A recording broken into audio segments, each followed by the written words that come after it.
राधे राधे, हरे कृष्णा। आज हम बात कर रहे हैं एक ऐसे मंदिर की जहाँ सिर्फ भगवान की पूजा नहीं होती बल्कि हर दिन चमत्कार घटित होते हैं। यह वही स्थान है जहाँ ध्वज हवा के उल्टी दिशा में लहराता है। भगवान खुद बीमार पड़ते हैं और एक दिन ऐसा भी आया जब भगवान का रथ 7 दिन तक रुका रहा, सिर्फ अपने एक भक्त के इंतज़ार में।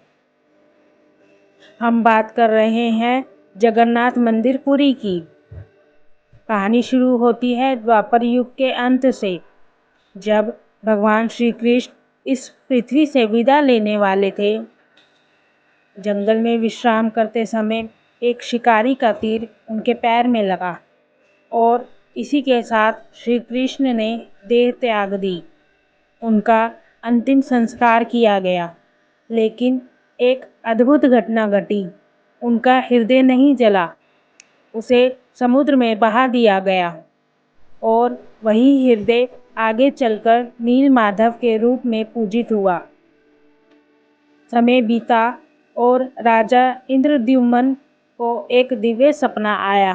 उन्होंने सपने में एक गुफा में भगवान का दिव्य रूप देखा, उस स्थान की खोज शुरू करवाई और अंततः नीलांचल पर्वत पर उन्हें वह दिव्य विग्रह मिला।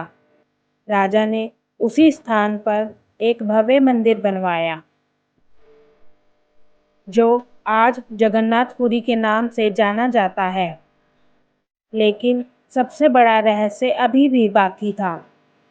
भगवान की मूर्तियां बनाने के लिए एक वृद्ध कारीगर आया, जो कोई और नहीं बल्कि स्वयं विश्वकर्मा थे। उन्होंने एक शर्त रखी कि 21 दिनों तक कोई भी दरवाज़ा नहीं खोलेगा।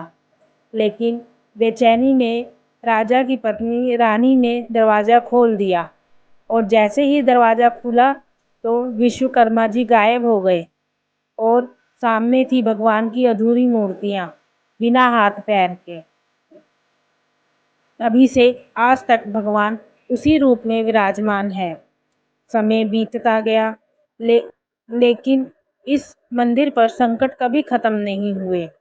इतिहास गवाह है, इस मंदिर पर 17 बार आक्रमण किए गए, मूर्तियों को तोड़ने की कोशिश की गई, मंदिर को लूटने की कोशिश की गई, लेकिन हर बार भगवान को पहले ही सुरक्षित स्थान पर छुपा दिया जाता और फिर मंदिर फिर से खड़ा हो जाता, जैसे कोई अदृश्य शक्ति उसकी रक्षा कर रही हो।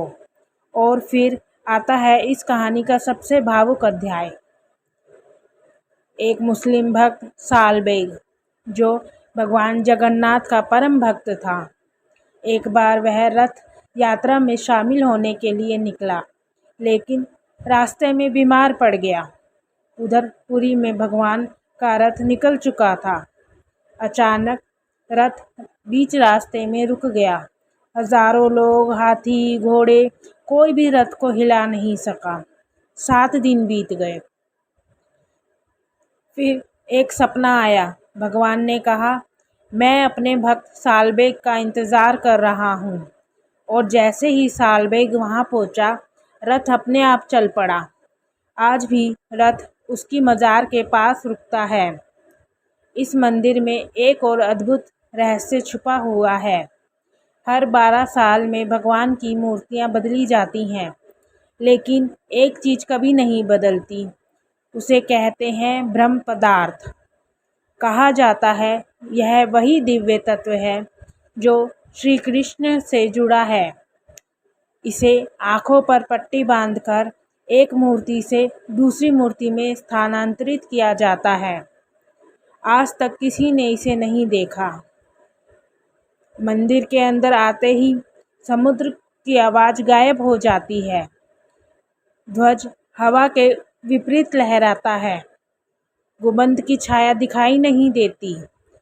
और सबसे चौंकाने वाली बात, मंदिर के ऊपर से ना तो कोई पक्षी उड़ पाता है, ना विमान। मंदिर के पास ही है बेड़ी हनुमान मंदिर, जहाँ हनुमान जी को जंजीरों से बांधा गया है। क्योंकि जब भी वे भगवान के दर्शन के लिए जाते समुद्र नगर में प्रवेश कर जाता, इसलिए उन्हें वहीं रोक दिया गया। अब सवाल उठता है, क्या ये सब सिर्फ कहानियाँ हैं या सच में कोई दिव्य शक्ति यहाँ मौजूद है? कुछ लोग इसे आस्था कहते हैं तो कुछ इसे विज्ञान से परे मानते हैं, लेकिन एक बात तो तय है, इतिहास के 17 हमले, सदियों के रहस्य और लाखों भक्तों की आस्था आज भी एक ही बात कहते हैं, यह मंदिर सिर्फ पत्थरों से नहीं बना, यह विश्वास से बना है।